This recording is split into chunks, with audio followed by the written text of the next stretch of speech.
Well, I think a lot of us might have complicated relationships with money. Talking about it can be awkward, dealing with it can be pretty hard, and owning up to your mistakes can bring on a little bit of shame. It's true, but this financial shame is a universal feeling, and our next guest is here to unpack it with us. She's a financial literacy educator and financial trauma researcher. Chantel Chapman, welcome back to the show. Thank you. Thank you for having me again. Thank you. So, Chantel, let's dive right in here. Okay, so first of all, how would you describe financial shame, and how do you know if you have it? I'm just asking for a friend. Well, you'll be happy to know that it's a very familiar feeling for many, many people, and it is an identity-based feeling. So the difference between financial shame and financial guilt is like, I have credit card debt and I feel a little bad about that. That's financial guilt. Financial shame is I have credit card debt and generally I'm really bad at money overall. And it shows up in narratives like, I can't be trusted with money. I'm not worthy So it's like of... a story you're telling about yourself, Yes, and then therefore it becomes sort of your identity? Yeah. It becomes an identity that will really isolate you. Where does it come from? It comes from so many different places. In the work that I do, we always ask this question, whose shame is this? Because that'll help us start to unpack and unpeel these layers. And so the first is relational shame. So what are some of the stories that you heard in your household growing up around money? And then societal shame. So, what have you heard maybe as a woman around money? And how is that creating shame for you? And then there's systemic shame. And all of this can be passed down generationally. So what are some common behaviors that come with financial shame? I know there's like sort of two categories. I felt like I identified with one, but I'll just leave that. You go. Yeah, it's okay. I identify with both.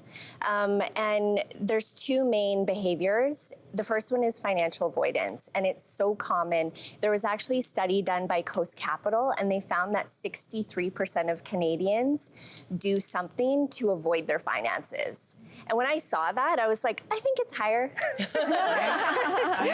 Yeah, and what happens is oftentimes when it comes to finances, we can be perfectionists, and we can get on what we call the perfectionism wheel, where it's like perfectionism, procrastination leads to paralysis, which is financial avoidance.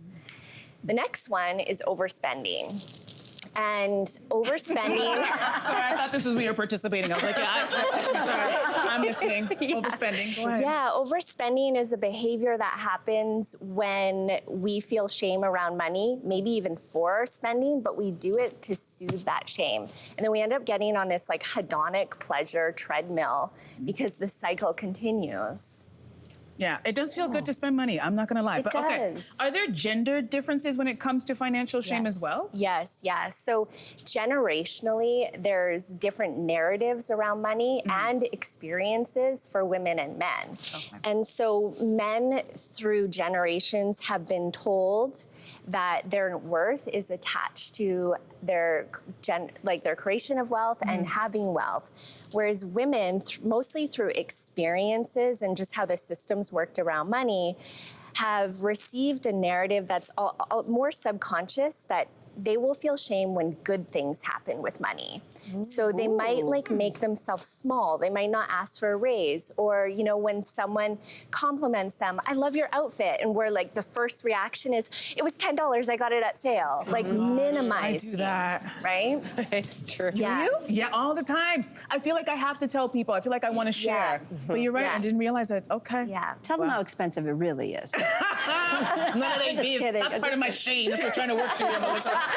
Okay, we do want to try to reduce the shame and get at these narratives. Yeah. You say we have to change the way that we are actually setting our money goals. So take us through that. Yeah, so with goal setting around money, oftentimes we will be restricting something in our budget. And sometimes our spending goes towards something that gives us dopamine. So like pleasure and motivation. All of a sudden when we remove that, we are going to feel a low.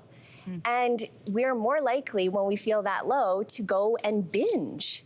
And so what we say is replace rather than restrict.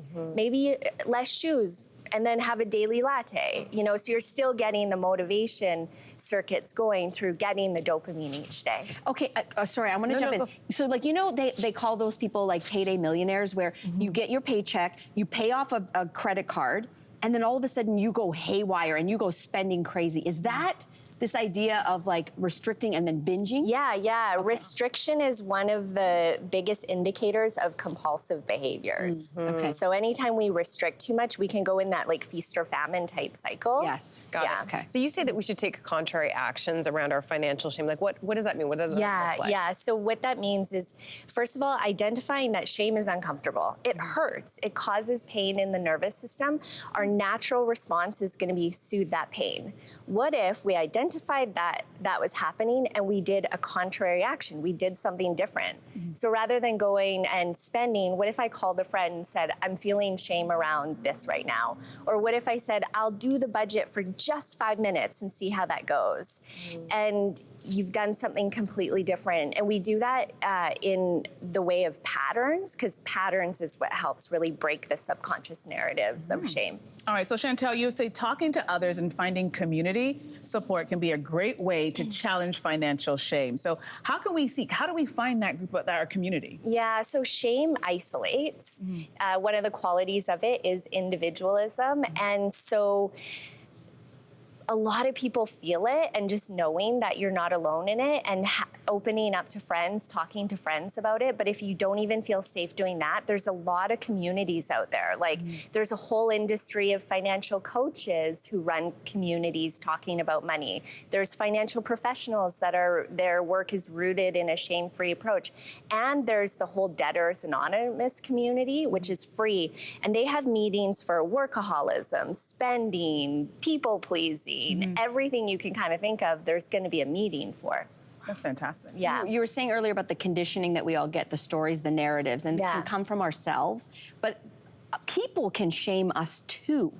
So how do we deal with that? How do we navigate when someone is shaming our financial decisions? Yeah, so one of the other qualities of shame is personal responsibility. So even if it's like systemic shame, we want to place it somewhere. So we'll place it on ourselves, or we'll place the blame on someone else as an individual.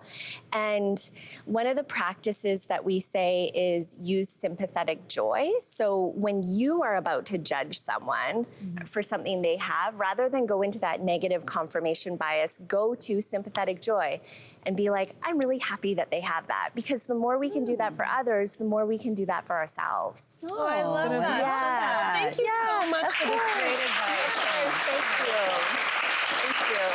you. Hey there, what did you think? Drop your comments below and join the conversation. And don't forget to like and subscribe so you can find more on everything from food and fashion to pop culture and current events. See you soon.